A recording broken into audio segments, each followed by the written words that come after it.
Сидя на красивом холме, над рекой, хорошо озирать окрестности. И негоже противиться князю, коль скоро он решил отнять эти земли себе. В гордыне своей возомнил себя боярин Степан полновластным хозяином, а гордыня есть смертный грех. По грехам и награда. И так будет со всяким, кто встанет на пути князя Ростовского. Князь достигнет всего, к чему стремился. Дотянется до золотого Киевского престола. И тогда вся русская земля окажется в его руках. Но имя его прославят не военные подвиги, а этот мимоходом присвоенный им Малый Град. Будущая столица огромного государства. Будущий Третий Рим.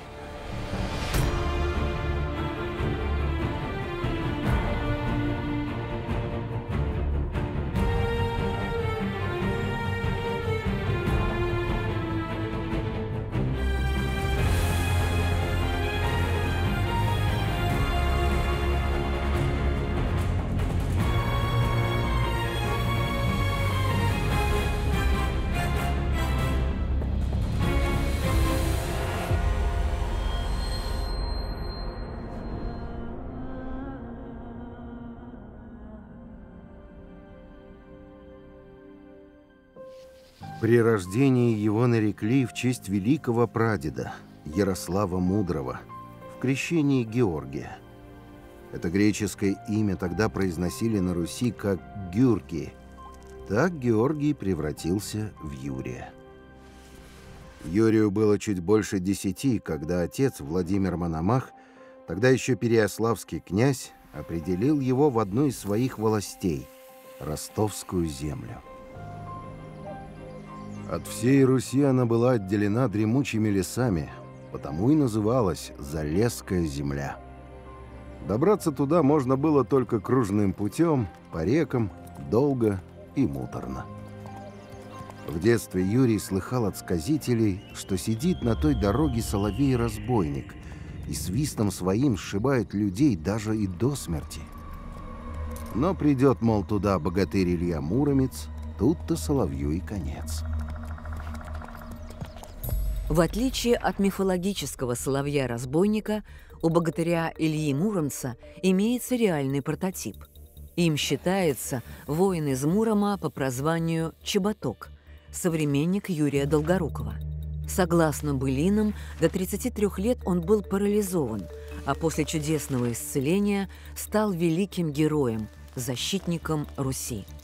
В конце жизни Чеботок принял монашеский постриг в Киево-Печерской лавре с именем Илья и погиб, защищая свой монастырь от половцев.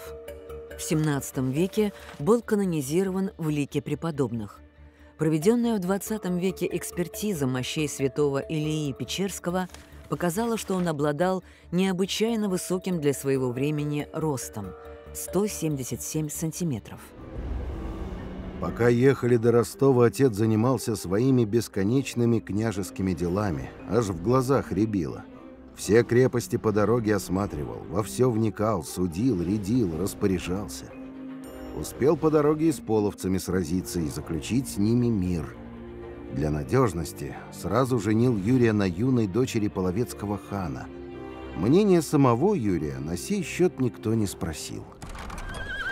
Когда прибыли, наконец, в Ростов, все оказалось еще хуже, чем Юрий ожидал. После нарядного и шумного Переяславля Ростов показался ему глухим захолустьем.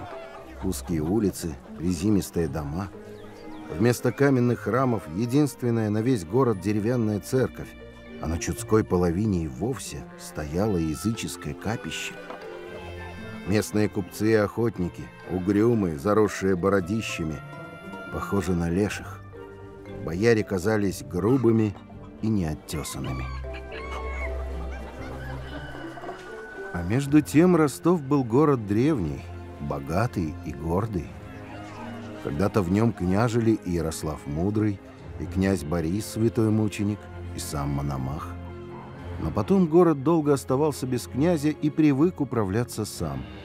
Хозяйственными делами занимался посадник, обороной Тысяцкий, глава ополчения, а все важные вопросы решало народное собрание – Вече. Почти во всех крупных древнерусских городах высшим правящим органом было Вече, от славянского «вет» – «совет», народное собрание. Вече решала основные вопросы управления, объявляла войну и заключала мир, устанавливала и отменяла подати и повинности, распоряжалась земельными ресурсами и финансами города, а также княжеским престолом.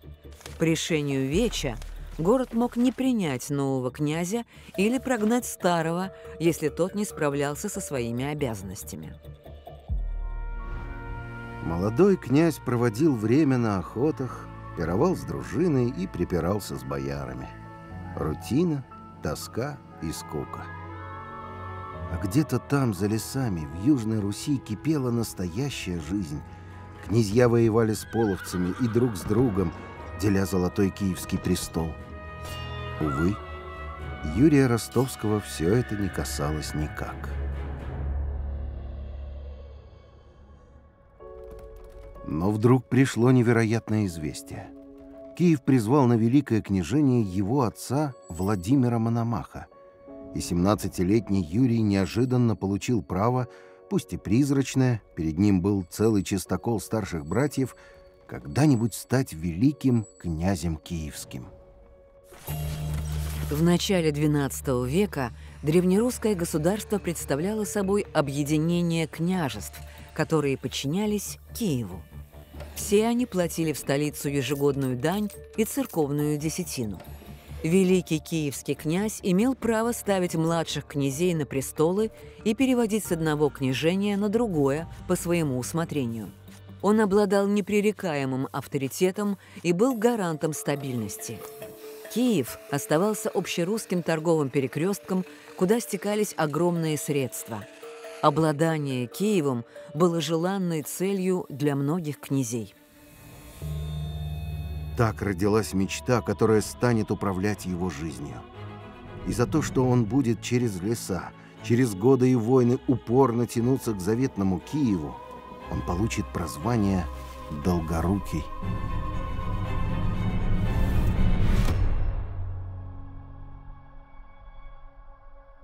После смерти Владимира Мономаха киевский престол по завещанию перешел к старшему сыну Мстиславу и должен был оставаться в руках его потомков. Права и интересы младших сыновей, в том числе Юрия, не учитывались. Мечту о столице следовало забыть навсегда. И тогда князь Юрий решил, что он сам себе построит столицу, получше Киева. Он погрузился в обустройство своего княжества. Из постылого лесного Ростова он перенес центр в молодой город Суздаль, стоявший посреди живописной равнины. Местная знать была весьма этому рада и во всем поддерживала князя. В Суздале и в загородной резиденции появились княжеские хоромы и каменные храмы ослепительной красоты, каких на Руси прежде и не видывали. Храмы и дворцы в Суздальской земле строились из вытесанных блоков белого известняка. Камень добывали в мячковских каменоломнях на реке Пахре и везли более 300 верст. Строили белые церкви местные мастера, прошедшие выучку у византийцев или в городах Священной Римской империи. Небольшие размеры храмов, не более 200 квадратных метров, были обусловлены пределом надежности белого камня. Храмы, построенные при Юрии Долгоруком, стоят до сих пор. 3 из них являются объектами всемирного наследия ЮНЕСКО и украшением Золотого кольца России. Белокаменное строительство обходилось в 10 раз дороже обычного, кирпичного. Но князь не считался ни с расходами, ни с хлопотами. Его княжество крепло и богатело год от года. Юрий проложил прямоезжую дорогу через Чернигов, Путивль и Вятические города. Теперь любой желающий, хоть конный, хоть пеший, с небольшим конвоем мог вполне безопасно пройти сквозь леса, потратив на дорогу не месяцы, а недели. Все больше людей уходило из юго-западной Руси в Залесскую глушь, подальше от княжеских усобиц и набегов половцев. Суздальский князь Юрий Долгорукий охотно принимал переселенцев, освобождал их от налога на 5 и даже на 10 лет, выделял суды. Стараниями князя строились и укреплялись города Переяславль-Залесский, Тверь, Кострома, Дубна, Дмитров. И всякий житель этих земель от смерда до боярина должен был оказывать Юрию Владимировичу наивысшие почести, потому что он князь и обладает полной властью над просторами северо-восточной Руси. Оказавшись в окрестностях Москва-реки, Долгорукий решил остановиться в большом богатом селе Кучково у местного боярина Степана Кучки.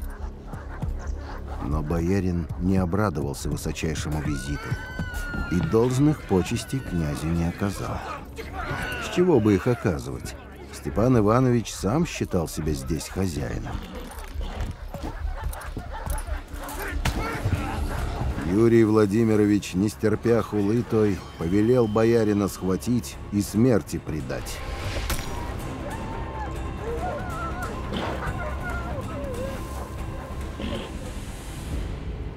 Князь же, обозрев очами своими по обе стороны Москвы-реки, возлюбил села эти и повелел на месте том поставить малый деревянный град по названию реки той — Москва-град.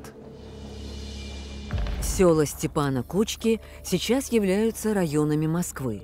Село Кучково, центр боярской вотчины, располагалось на месте нынешней Лубянки. На Боровицком холме, там, где сегодня стоит Кремль, Юрий Долгорукий велел строить деревянную крепость. Сооружение с протяженностью стен около 1200 метров заняло треугольник между нынешними Боровицкими, Троицкими и Тайницкими воротами.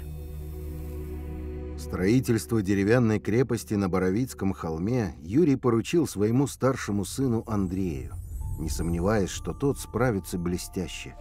Андрей был главным помощником отца, его правой рукой и самой надежной опорой. Детей убитого боярина Кучки Долгорукий определил ко двору Андрея. Яким и Петр Кучковичи вошли в ближнее окружение молодого князя, а их младшая сестра стала Андрею женой.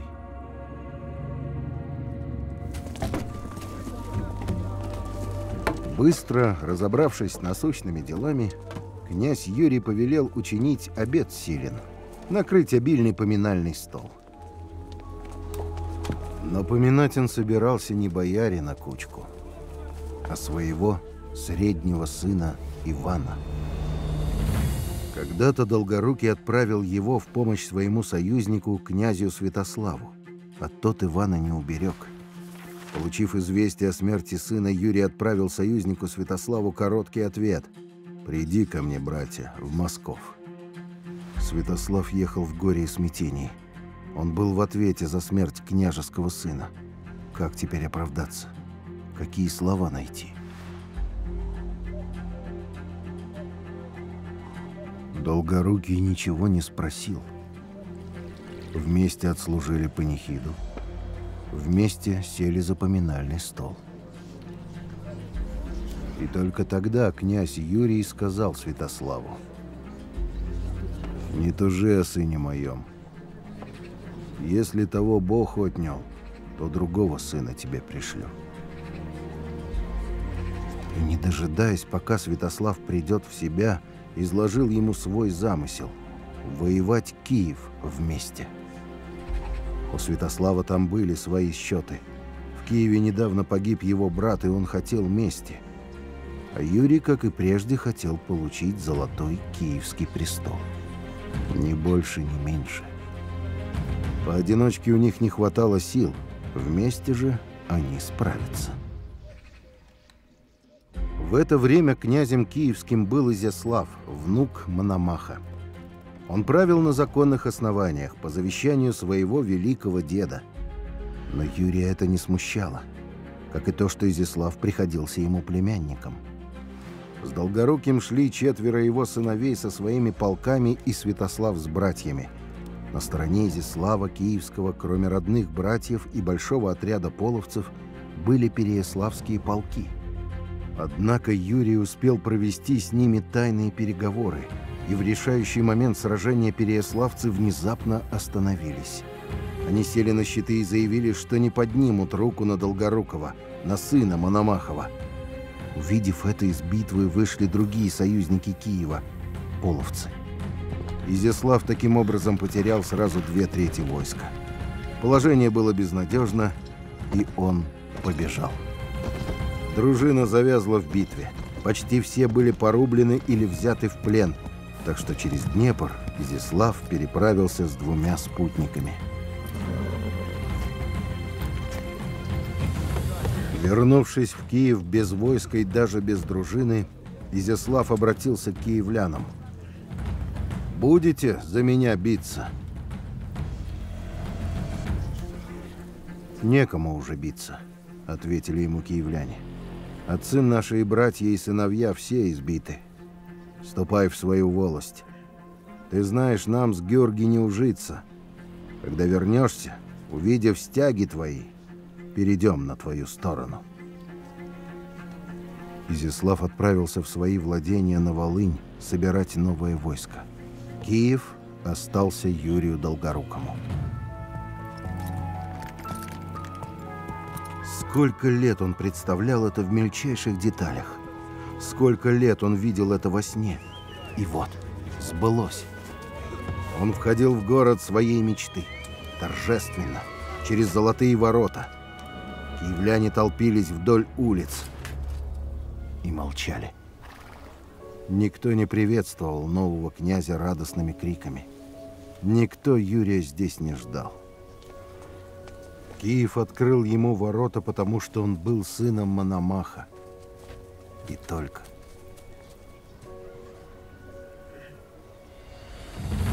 Но не прошло и года, как Юрий успел основательно рассориться с киевскими боярами и вечем. По обычаю князь, вступавший на Золотой престол, заключал с киевлянами особый договор, в котором прописывались права и обязанности князя. Юрий же этого не сделал. Он не учел, что в Киеве, богатейшем городе, где сложилась мощная олигархия, привыкли к другим порядкам. И князь, который не считался с мнением бояр и веча, своенравных киевлян не устраивал. Тем временем к Киеву подошел Изяслав с большим войском. И тут выяснилось, что за Юрия никто сражаться не будет. «Иди к Суздалю», — было сказано ему. «Не можем с тобою быть». Это было хуже, чем поражение на поле боя. Киев просто встряхнул его, как сухой листок с плеча. Так завершилось первое киевское княжение Юрия Долгорукова. Едва ли не все население Киева вышло навстречу Изяславу, чтобы сказать ему: «Георгий вышел из Киева, ты наш князь». Зная упорство Долгорукова, Изяслав взял с него клятву никогда больше не пытаться силой захватить Киевский престол. Причем клятва была принесена в церкви святых Бориса и Глеба. Нарушить такую клятву было немыслимо. Прошло 4 года. Юрий сидел у себя в Залесской земле. Он старел, уходили силы. И давно осыпалась осенней листвой его золотая мечта о Киеве. Вся надежда оставалась на сына Андрея. Он давно уже был правой рукой Юрия, фактически его соправителем, и воевал за него, и вел переговоры. Его наследник, гордость, надежда. Юрий утешал себя мыслями, коль скоро он успел побыть киевским князем, его сын Андрей теперь имеет право продолжить борьбу за Киев, когда Изяслав отойдет в мир иной. Во двор влетел гонец на взмыленной лошади. Прямо как был, в заляпанной осенней грязью одежде, растолкав охрану, ворвался в княжеские покои. Весть была спешной. Князь Изяслав Киевский, разболевшись сильно, умре.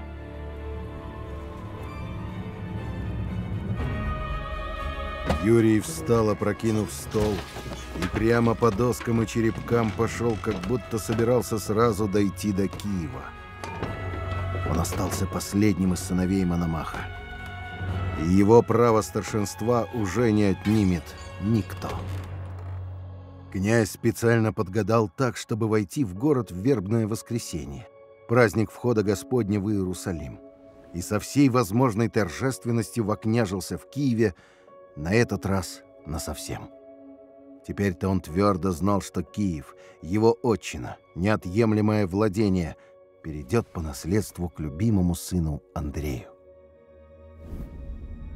Прошел еще год. Юрий Владимирович сильно постарел и отяжелел. Ему перевалило за 60. Из-за пристрастия к шумным пирам и обильной еде он страдал от чрезмерной полноты и одышки. Он добился всего, чего хотел, но счастья не было. Только во хмелю Киев рисовался ему таким, о каком он мечтал, где его любят. В жизни быть князем киевским означало пребывать в постоянном напряжении, лавировать между боярами, вече и князьями-соперниками. Положиться было не на кого, кроме сына Андрея. Тот приехал к большой радости отца и несколько месяцев провел в Киеве. Долгорукий словно выплыл из глубокого похмельного омута. Когда сын рядом, и умереть не страшно, передав престол в надежные руки. Но наступил день, когда Андрей пришел к отцу и попросил отпустить его домой, в Суздаль. Оказалось, он только затем и приехал, чтобы отказаться от киевского престола. Для Юрия это был удар. Всю жизнь он положил на то, чтобы овладеть киевским престолом. Всю жизнь.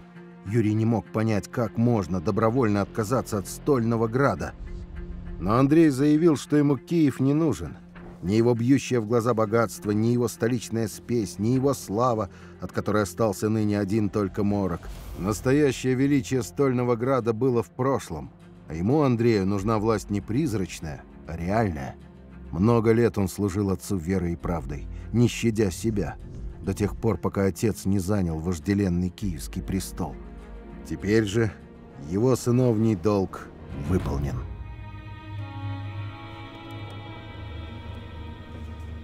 Долгорукий отказался благословить сына. Андрей молча поклонился в пол и ушел. Юрий даже не смог его остановить. С отъездом Андрея все внезапно потеряло смысл. Сын, надежда и гордость покинул его, бросил.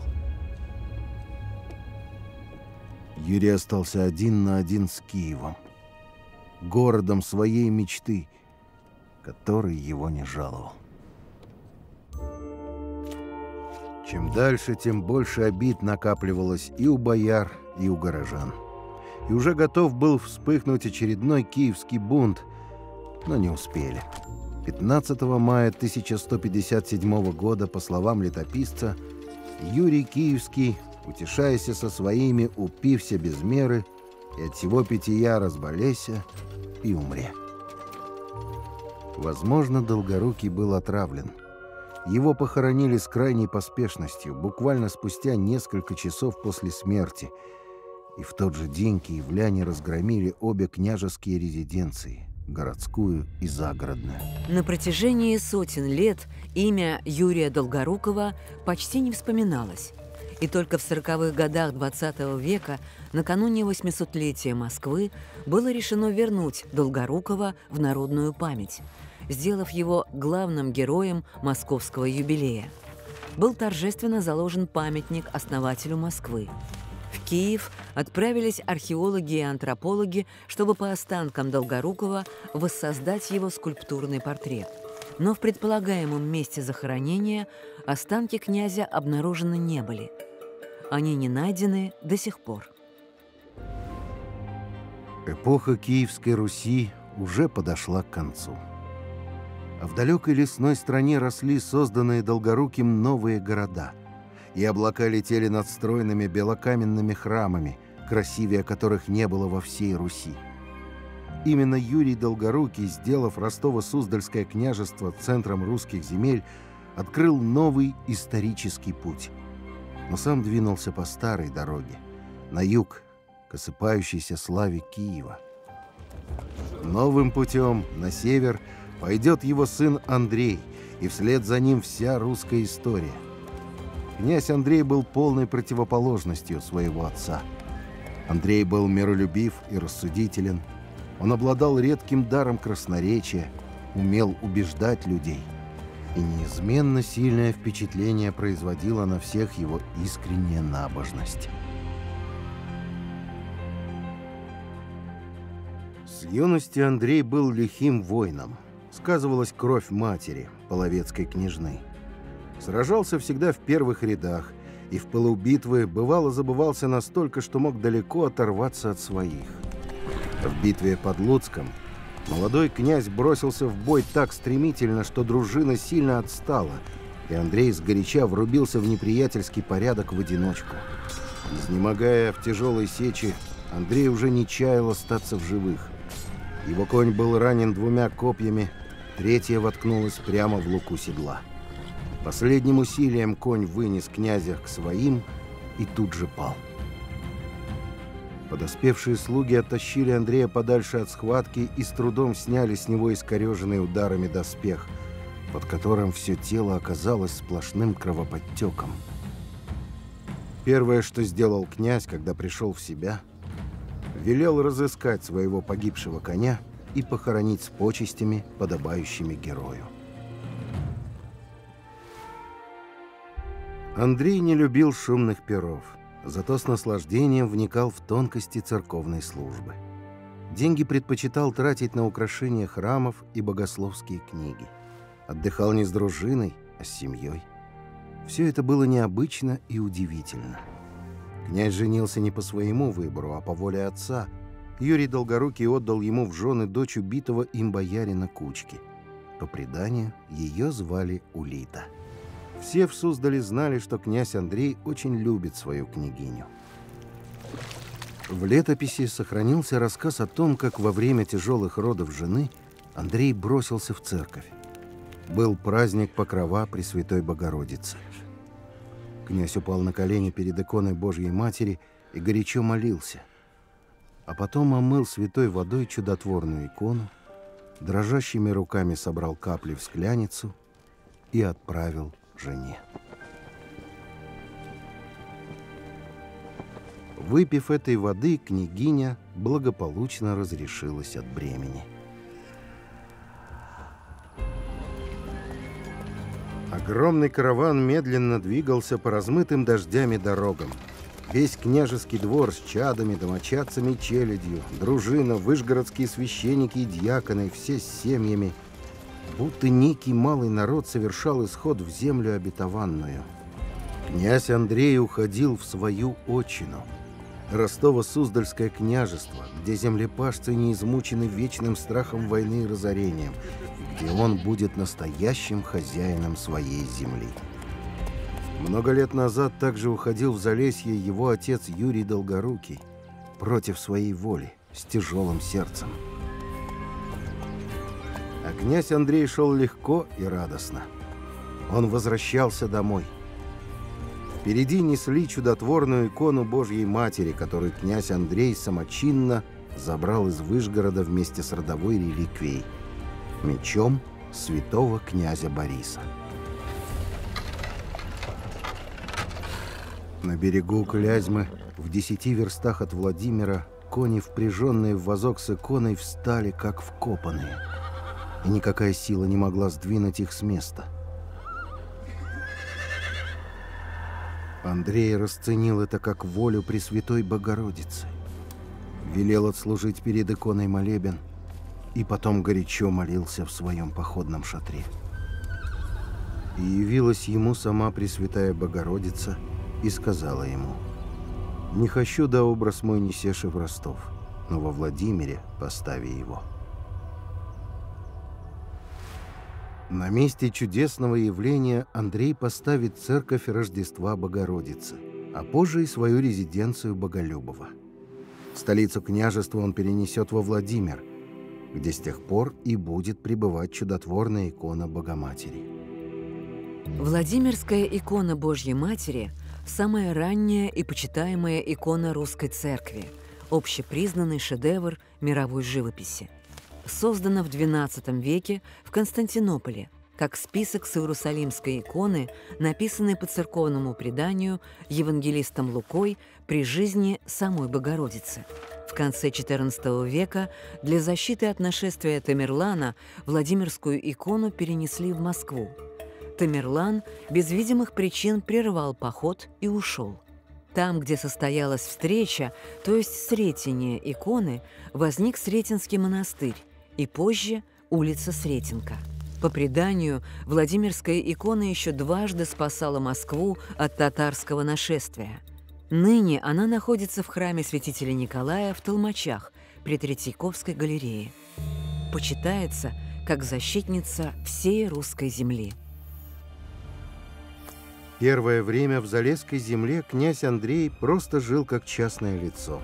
Он переселился против воли отца, который когда-то поставил суздальским князем другого сына.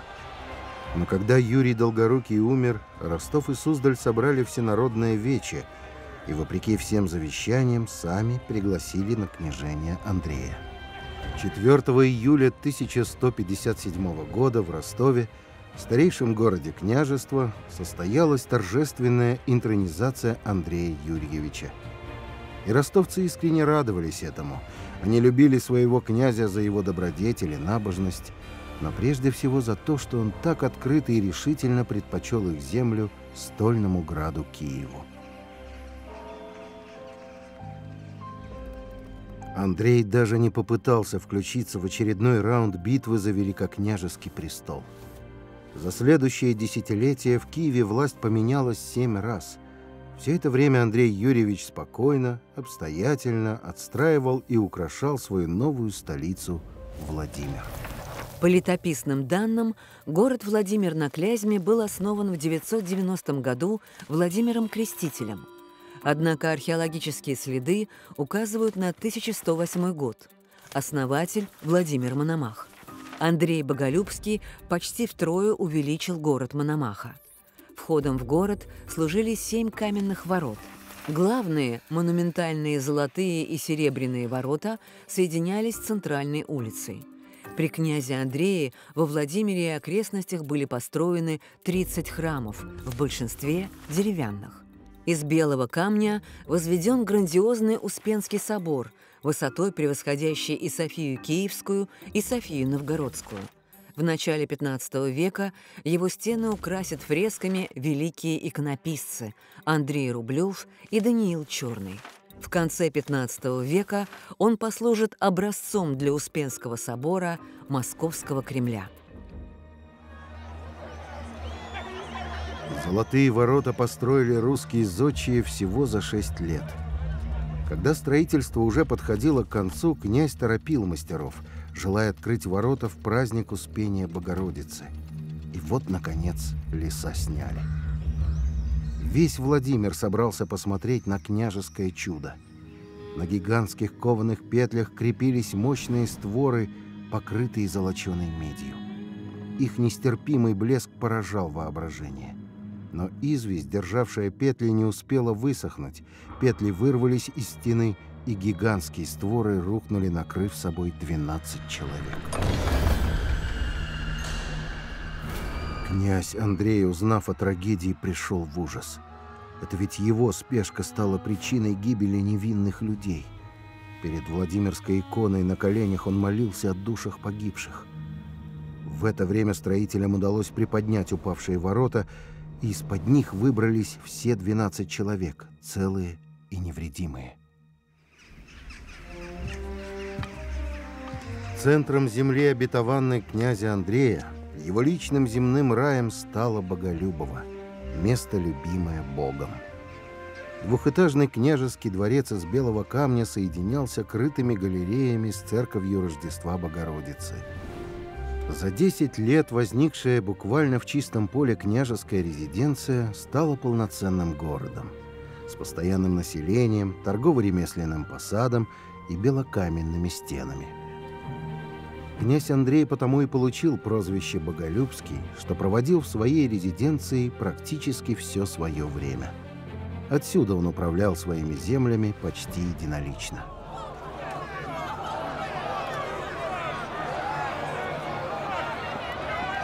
Но в то время, пока рос и процветал Владимир, ситуация в других землях княжества медленно накалялась.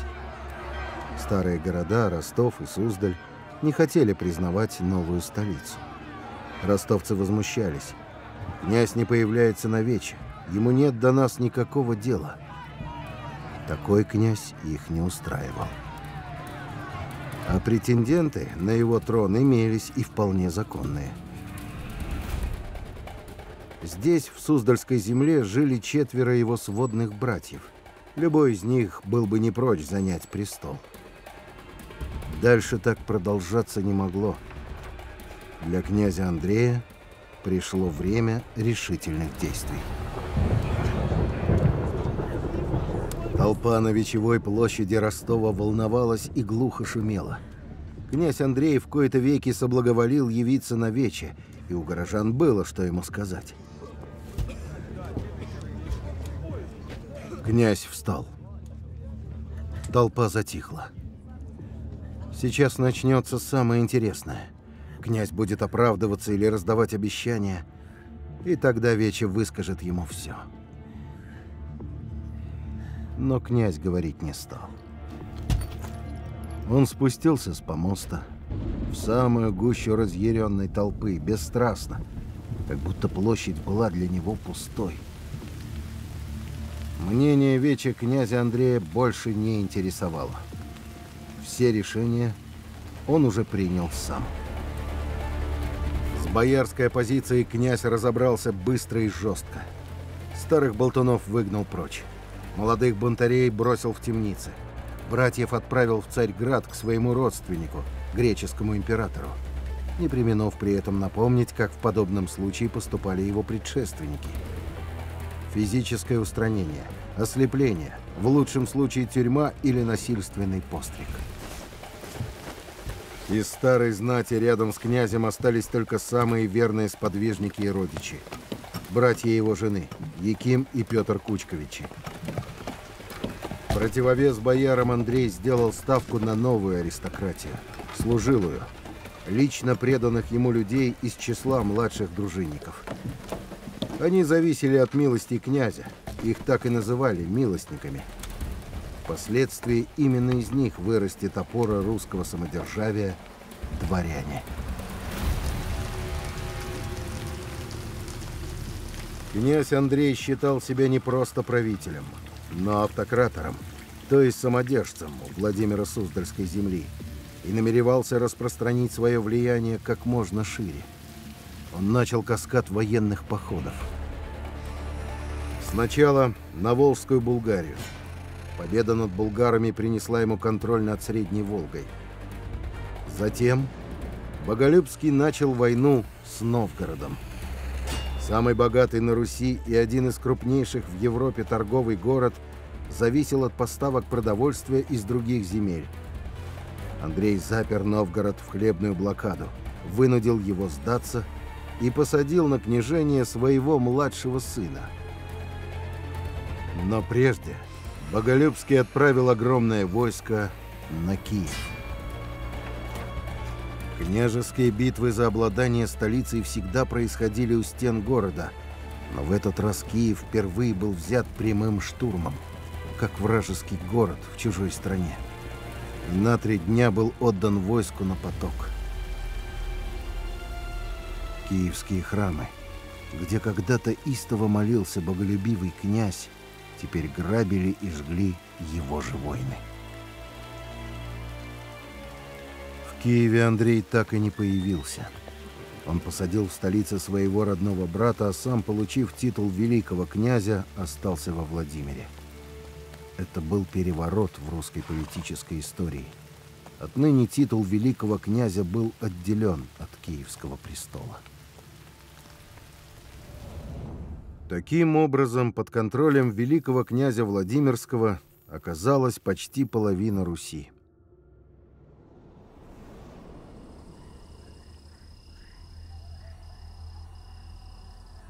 Наведя стальной рукой порядок и вернувшись домой, князь Андрей не узнал свой земной рай.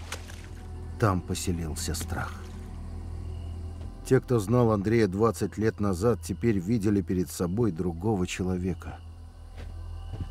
Впрочем, рядом с ним теперь не было почти никого, кто знал его прежде. Трое его сыновей и все родные братья умерли. Со своими былыми сподвижниками он расправился сам. А те, кто остался рядом, боялись поднять на него глаза. По ночам князь Андрей тайно приходил в собор, сам зажигал свечи. У Владимирской иконы каялся со слезами в своих прегрешениях и молил о прощении до самого утра. Нестерпимая боль в шейных позвонках не позволяла склонить голову. Пытаясь искупить грехи, князь Андрей бесконечно раздавал милостыню. На свои личные средства кормил нищих по всему Владимиру, не гнушался даже прокаженными. Помогал увеченным, которых множили год от года военные походы и грандиозные стройки. Он отправлял целыми вазами еду со своей поварни для больных и заключенных. А ведь прежде во Владимире почти не было тюрем. Князь сам построил их для непокорных и несогласных. Он сам загнал себя в этот гулкий каменный колодец. Сам выстроил вокруг себя стены, сложенные страхом, скрепленные угодничеством. Он не верил теперь никому и подозревал всех. Единственным преданным человеком оставался его слуга Прокопий, находившийся при князе неотлучно. Те, кто пробирался в ту ночь по переходам дворца, это знали. Они вообще знали про князя Андрея все. Яким и Петр Кучковичи, сыновья некогда казненного Долгоруким Степана Кучки, много лет входили в ближний круг Боголюбского. Накануне князь, узнав о воровских делах одного Якимова родственника, велел его казнить. И остальные испугались. Они тоже были в доле. Не сегодня-завтра князь доберется и до них. Составился заговор. Ключник Анбал заранее выкрал из опочивальни Боголюбского его заветный меч, некогда принадлежавший святому Борису. Для храбрости заговорщики сначала спустились в винный погреб, хорошо подкрепились хмельным медом, а потом уже пошли к князю. Петр поскребся в дверь опочивальни, приговаривая тонким голосом: «Господине, господине, это я, Прокопий». Но князь даже с просонок распознал обман. «О нет, парубче, ты не Прокопий». Оставалось только ломать дверь. Князь Андрей бросился за своим мечом и обнаружил пустые ножны. Убивали его долго. Князь был силен и даже безоружный яростно сопротивлялся.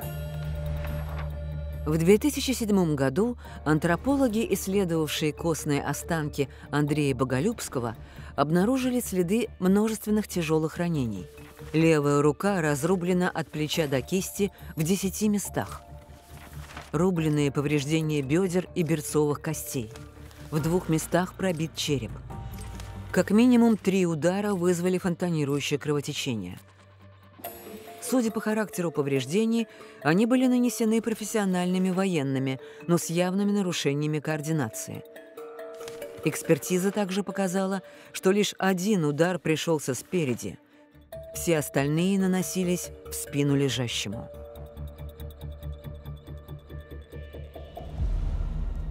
Когда убийцы сочли его мертвым, то вновь отправились в винный погреб.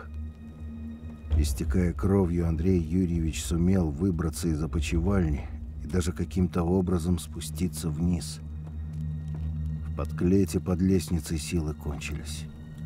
Оставалось несколько мгновений для молитвы. Господи, пусть и совершил я при жизни немало злого, но даруй мне отпущение грехов, исподоби мя недостойного принять конец сей, как принимали святые мужи.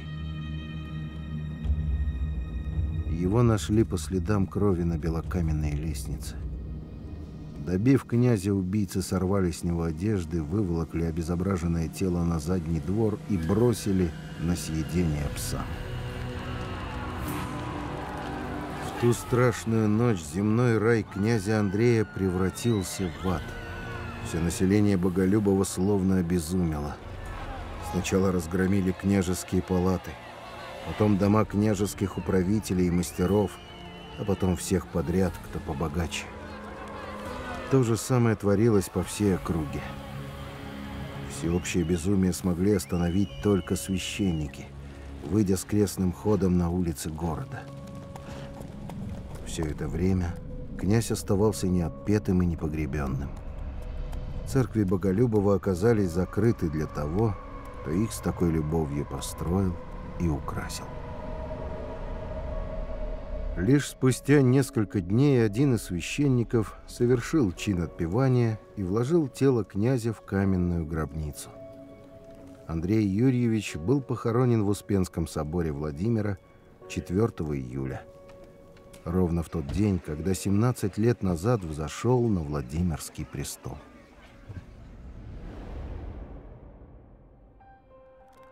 Спустя 500 лет он будет канонизирован Русской Православной Церковью, и 4 июля станет днем памяти святого благоверного князя Андрея Боголюбского.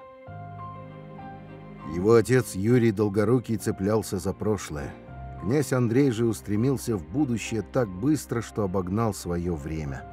Он строил храмы, которые на века станут эталоном русской архитектуры. И строил политическую систему, к которой страна придет только спустя столетия. Как некогда на поле битвы он оторвался слишком далеко от своих современников, от своей эпохи, не готовый принять его самовластие, и поплатился за это жизнью. Но остался последний резерв, который князь Андрей берег много лет. Самый младший единокровный брат Всеволод. Когда-то Андрей отправил его с матерью и братьями в Константинополь, подальше от возможных усобиц. Когда Всеволоду было 15, он вернулся по своей воле, единственный из братьев, чтобы служить князю Андрею. После смерти Андрея Боголюбского именно его брат Всеволод сумеет преодолеть все неурядицы и распри, собрать заново земли Владимирского княжества и присоединить к нему новые. Князь Всеволод Юрьевич Большое Гнездо будет править 36 лет, в 2 раза дольше, чем его старший брат. И эти десятилетия станут расцветом Владимирского княжества, которое теперь официально будет именоваться Великим.